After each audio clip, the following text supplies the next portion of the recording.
First of all, I realized that this would have been a better video if I actually filmed parts of the process when building, rather than only take sporadic photos. But at the time I was too busy actually building to take much care in documentation. I wanted it done as soon as I could, to get back to doing music. And also, this is not much of a how-to, but might hopefully work as inspiration at least. So here it goes. Narration set to photos. When moving to a new place and rebuilding my studio from scratch, I took the opportunity to redesign my studio desk to suit my needs better. Before this, when I was in my previous space, I was often looking at ready-made solutions and thinking how they would work for me. And I was often close to order a ready-made studio desk. The models that seemed most appealing to me were either versions from Soar, not sure of the pronunciation here, or a desk called Platform from Output. But when I started to measure out how these compared to how I like to sit comfortably and what I wanted and where I wanted it in terms of gear, neither of these options convinced me to pull the trigger and actually order one. When I finally got access to the new space and figured out that there were basically only one spot in the room that it made sense to put the production desk, I started thinking about the measurements and space I had to work with.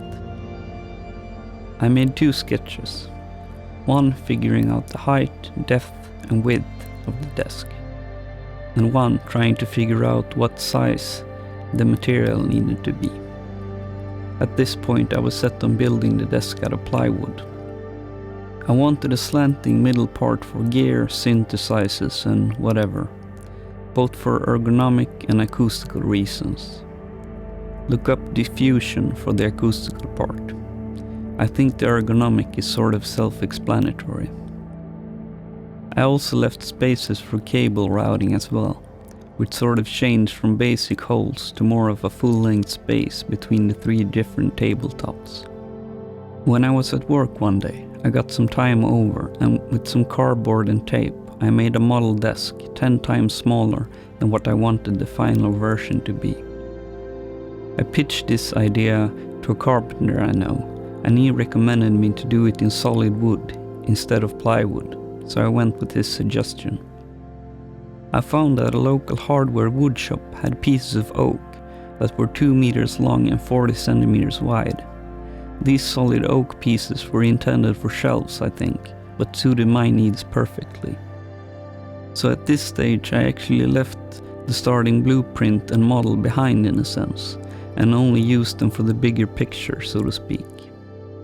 I realized that I needed to make 4 drawer units to make it stable and sturdy enough, with the 2 front ones actually carrying rack gear and the 2 back ones being support for the tabletop that would carry my iMac and studio monitors, while the middle part carrying synthesizers and other gear would rest on both the front and back shelving units and bind them together. When it came to cutting, I used the laundry room and it of course made an awful mess. I used a circle saw, a regular wood saw, some clamps and quite a basic woodworking table to get the work done. The rails for the 12 units of rack gear I ordered from Toman, and to get a snug fit I actually put the blanking plate and a patch bay in the bottom and top position of the rails and sort of built the drawer unit around it. The mouse and keyboard top I actually ended up giving me another 5 centimeters more of what I had written on the blueprints, so I ended up with 25 centimeters here. I think this is the best takeaway if you want a how-to. Try things before you cut. How would the measurements you are thinking about actually feel for you? The pieces are all screwed together with basic wood screws. 3 screws at each place where things needed to be fastened, and some angle irons on the inside of the table, fixing the tabletops to the drawer units. There are also cushioning between the drawer units and the tabletops for acoustical reasons. I used the table for about a week or so in an unfinished condition, sort of rushing it at this stage to get it done, with only some sanding to get it smooth. The unfinished oak surfaces was pretty nice, I thought, at this point. But after leaving a wet cloth on the table while cleaning one day, I saw how the wood rose and got a real rough finish at that spot. I realized I needed to treat it somehow, so I decided to stain it in a darker color. I decided to go with walnut, seemed nice enough.